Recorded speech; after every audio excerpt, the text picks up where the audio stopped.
may tambala na! At eto na sila, ang nag-iisang masugid na tagahanga ni Nicole Yala, Chris Chuper! Kasama ang nag-iisang die-hard fan ni Chris Chuper, Nicole Yala! Mula sa Mahiwagang Burnay, ang kwento.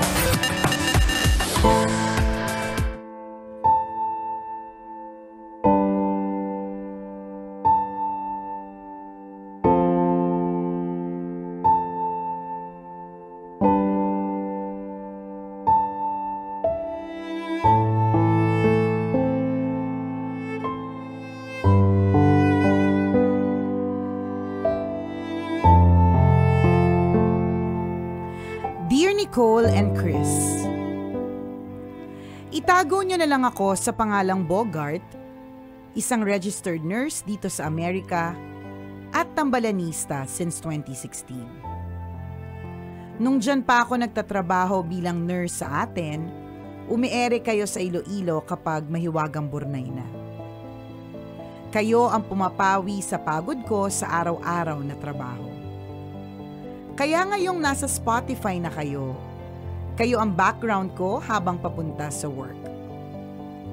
Sana mapag-usapan niyo itong sulat ko para mapakinggan din ng mga kapwa ko OFW. Siguradong relate sila dito. 6 years ago, nag-migrate ako dito sa US bilang isang night shift nurse.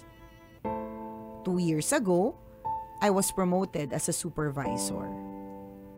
Ang laki ng itinaas ng sahod ko.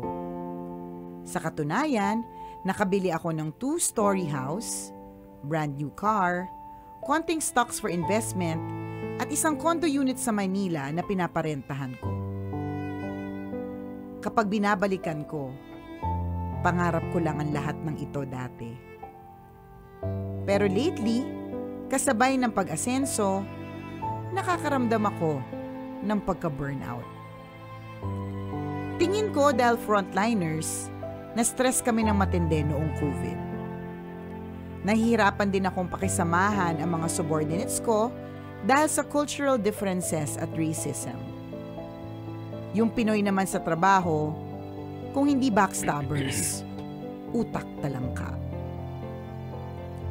Alam niyo yung saying na, it's very lonely at the top.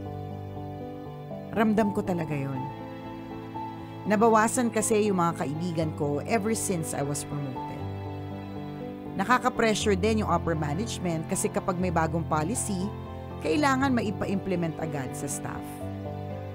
Idagdag pa sa lahat ng ito, yung 1 oras na biyahe ko papasok at 1 oras ulit pauwi. Sinubukan kong mag-apply ako sa trabahong mas malapit sa bahay, 20 to 25 minutes lang ang travel. Day shift din at non-supervisory post. Pero when I computed the salary, 18,000 USD or 1.5 million pesos ang mawawala sa akin. Laki? Kaya nga eh. Hindi ko masabi sa family ko kasi kailangan I got everything under control. Sa harap nila. Iba din kasi yung saya na nadarama ko when I am able to provide not just the needs, but also the wants of my wife and our only child. Naguguluhan po ako ngayon at gusto ko sanang humingi ng payo sa tambalan. Alam ko po si Nicole ay manager din. Paano niya kaya hinahandle effectively ang mga empleyado under her?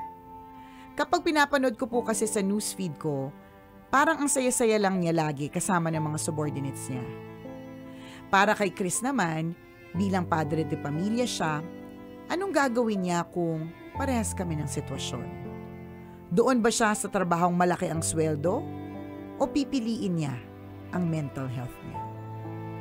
Salamat sa inyong payo at sana ay maimbitahan ko kayong kumain sa labas kapag napauwi ako ng Pilipinas or kapag napadpad kayo dito. Ang inyong tambalanistang nurse na patuloy na kumakayod at lumalaban, Bogart.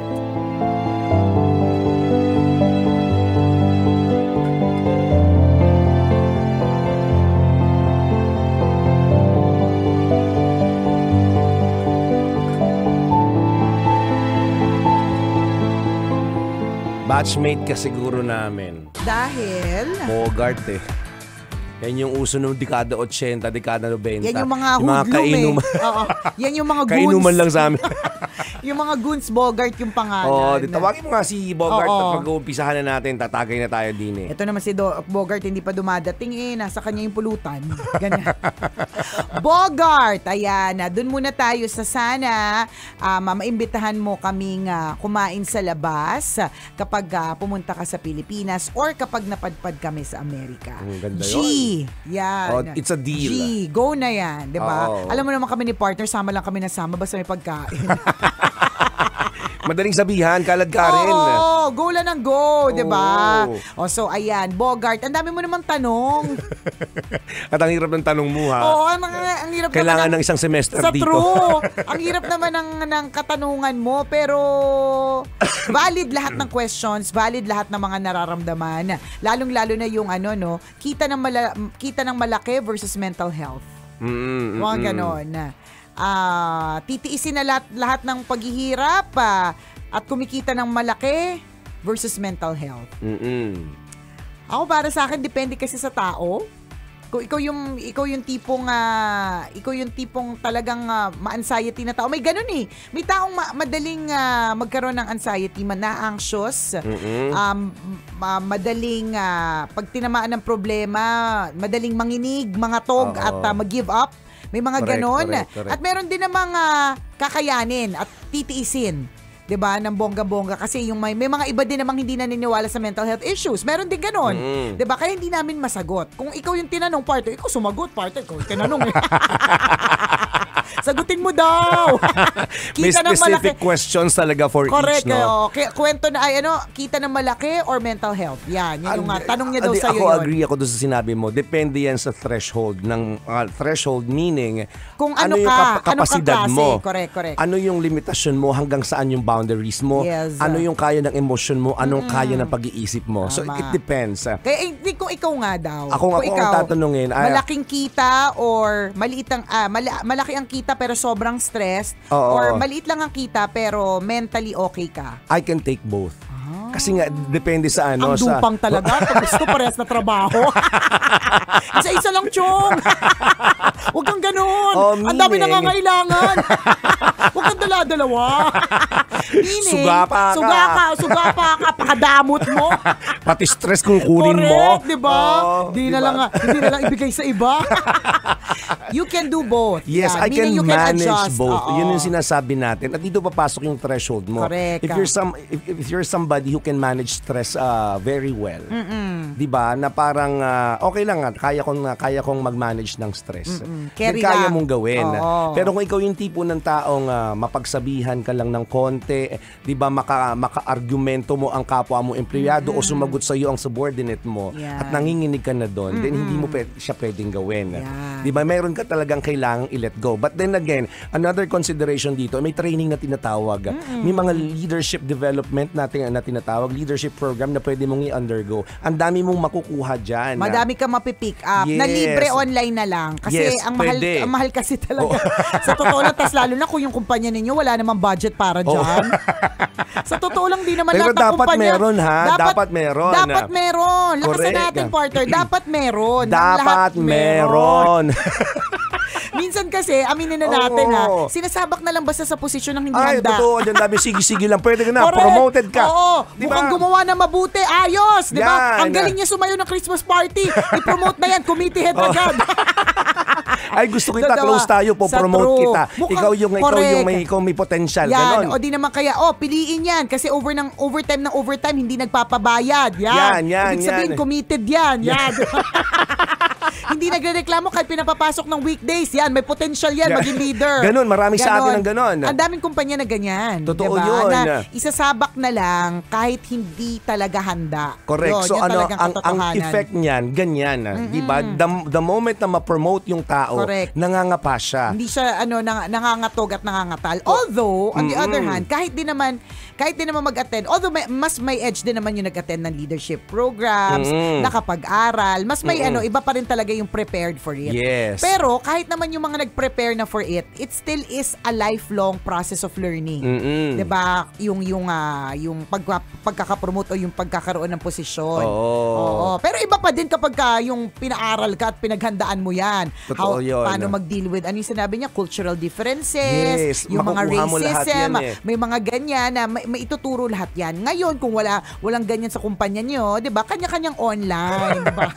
Pwede ang naman. Ang ganda naman nga. Yun ang nga kagandahan sa mundo ngayon eh. Ang daming free tutorials, ang daming free seminars that you can get online. So, pwede mo siya i-DIY mo na lang. Yes. Just do it yourself. Correct.